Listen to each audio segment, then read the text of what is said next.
Alleluia, Alleluia, Alleluia. Sinabi ni Hesukristo, "Ako ang ilaw ng mundo at buhay ng alagad ko." Alleluia, Alleluia, Alleluia.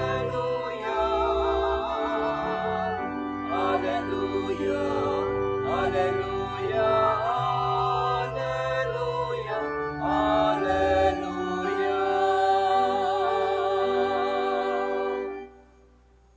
Sumainyo ang Panginoon. At sumaiyo rin. Ang mabuting balita ng Panginoon ayon kay San Lucas. Papuri sa iyo, Panginoon. Noong panahong iyon, nagpatuloy si Jesus at ang kanyang mga alagad sa kanilang paglalakbay at pumasok sa isang nayon.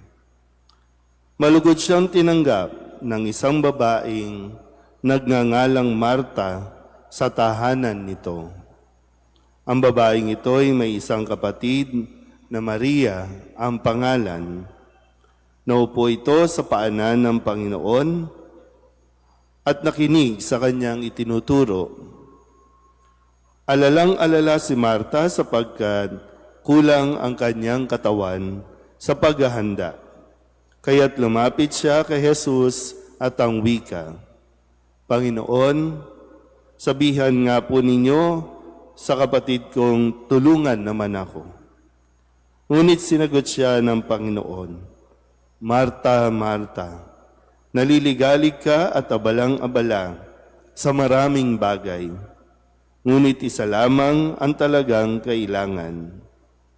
Pinili ni Maria ang lalong mabuti at ito'y hindi aalisin sa kanya." Ang mabuting balita ng Panginoon. Pinupuri ka namin, Panginoong Hesukristo. Isang magandang umaga po sa inyong lahat. Ngayon po ay pinagdiriwang natin ang kapisahan ng magkakapatid na Marta, Maria at Lazaro. Originally, sa liturhiya natin, ito ay kapisahan ni Santa Marta. Pero sa kalaunan ay pinag-isa ang kapisahang ito dahil sila naman po ay pare-parehong malapit sa Diyos, magkakapatid na mahalaga o iniibig ni Jesus. Itinuturing na kaibigan. Kaya madalas po kapag sila ay pumupunta sa Jerusalem, dadaanan muna nila ang Betanya, kung saan naroroon ang tahanan ng magkakapatid at sinasabing madalas na humihinto o nagpapahinga si Jesus sa kanilang tahanan. Ngayon, maganda po na mapagnilayan natin na ang nagpapatibay ng kanilang relasyon bilang magkakapatid ay ang kanilang relasyon kay Jesus.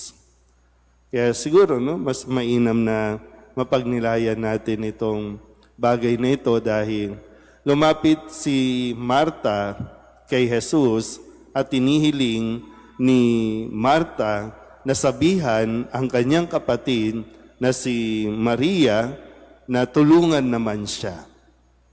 So, itong bagay na ito na maganda, no? Kamusta ba yung relasyon natin magkakapatid? Ano bang nagpapalapit sa atin sa isa't isa? At ano ang nagpapalayo sa atin sa isa't isa?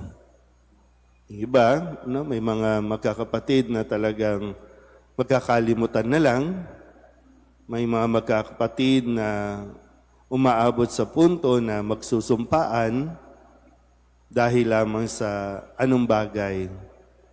Pera, iniwan ng magulang, mga ari-arian, samaan ng loob, na parang okay lang. May mga kapatid na pabigat, may mga kapatid na talagang matigas ang ulo. At bakit nangyayari? Dahil wala si Kristo sa tahanan. Wala si Kristo sa bahay. Lalo tigit, wala si Kristo sa bawat isa. Kasi sabi nga, no, itong tatlong ito, itong magkakapatid, hindi lang si Marta. May dalawa pa siyang kasama sa bahay na malapit din kay Jesus. Nakikinig din kay Jesus. Kaya matibay ang kanilang pagsasamahan. So kung katulad ni Marta, kung lalapit tayo kay Jesus, ano ang sasabihin natin kay Jesus? Ano ang para bang iuutos natin kay Jesus na gawin ni Jesus? Ano ang idinadasal natin kay Jesus? Na parang, sabihin mo nga yung kapatid ko. So ano yung issue? Ano yung gusto mong sabihin? Na ang sagot naman ni Jesus, masyado ka nag-aalala sa maraming bagay. Kasi para bang dito, no, hindi mapakali si Marta eh. Samantalang si Maria at peace. Kasi hindi naman nga nagdidemand si Jesus na gawin mo ang mga bagay na yan. Kasi ang mahalaga, maupo ka.